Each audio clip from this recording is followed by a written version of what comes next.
Now, I was on a live stream once and someone genuinely asked me, if the purge was real, would you stay at home and be safe, or would you go outside and kill people? Yes, please don't ever make this legal.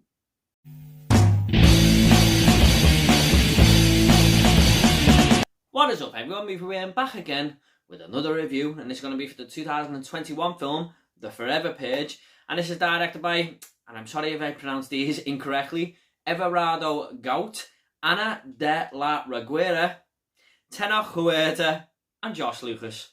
Now, this tells the story again of the annual 12-hour purge where all crime is legal. However, a whole bunch of purges decide that this is going to carry on for eternity and do not stop after the allotted time, causing a chain reaction of destruction across the whole of America, sending the country into complete chaos.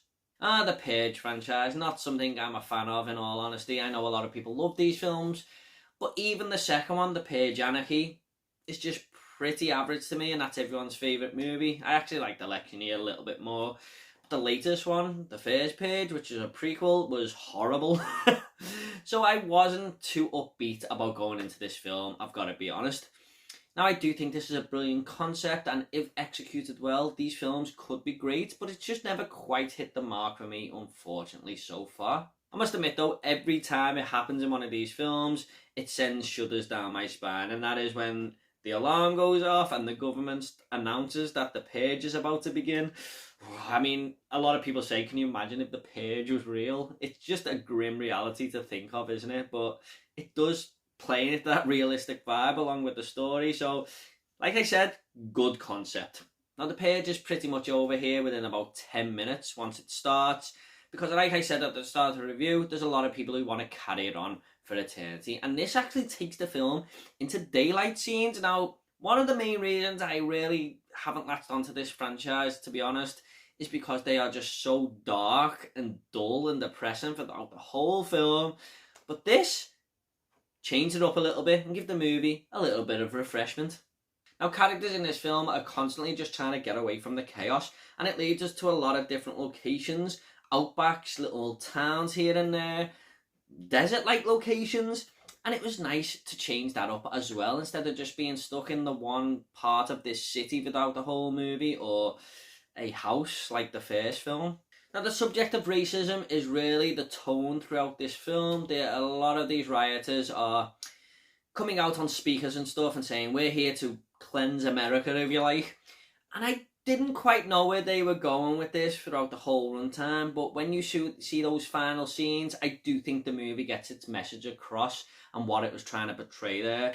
So, in the end, it did succeed by going down to this route, in my opinion.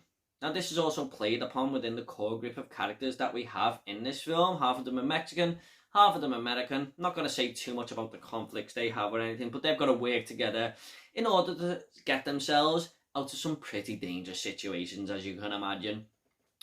But what I'll say about the characters in these movies, we never really have a reoccurring character, do we? I mean, you got Jamie Lee Curtis in the Halloween franchise there, but in these films, it's always a new group of characters, isn't it? And that's because they all seem to be pretty forgettable. I mean, no one really cares about them. They never really return.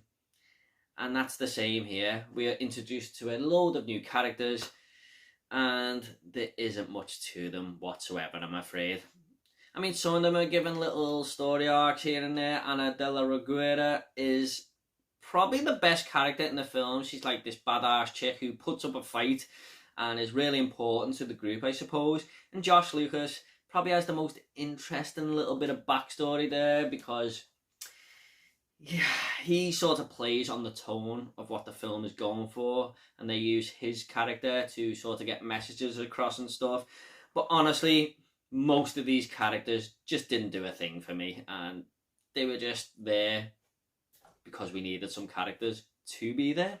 Now, I think the direction here is really mixed for me. When the action kicks in, there's a lot of cuts and angle shots and stuff, and it just was more frustrating to watch than enjoyable. But what I will say Gout nailed down to a T is the zoomed out shots and the overhead stuff of these cities falling apart and towns crumbling to pieces. He gets across the message really well that America is in complete chaos, and it's a pretty dangerous situation that we're finding ourselves in.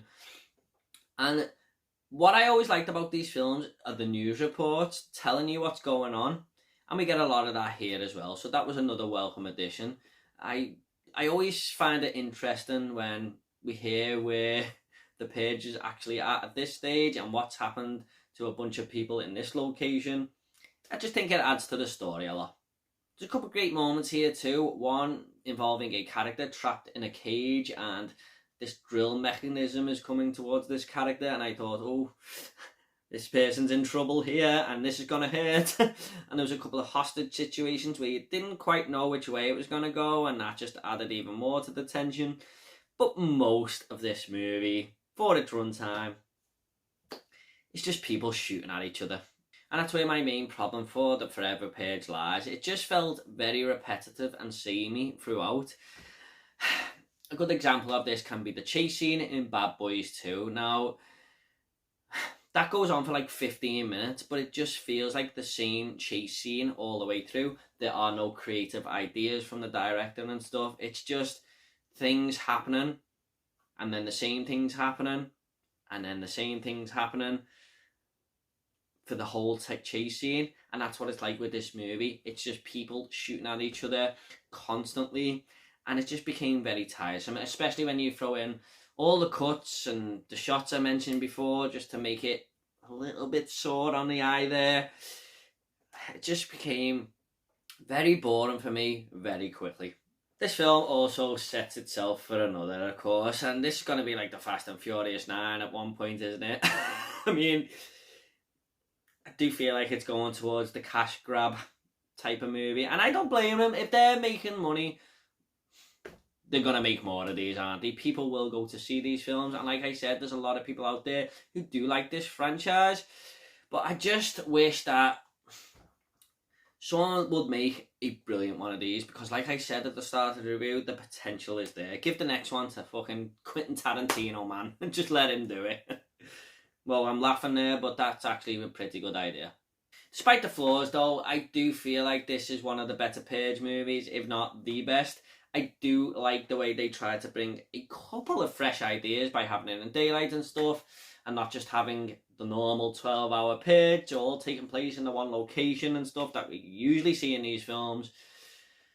But at the end, it still felt all too familiar for me, and that isn't a great thing. Even if it is the best in the series, it's not a franchise that I think is strong at all. I'm just going to go ahead and rate this movie now. I'm going to give the Forever Purge a 5.5 out of 10.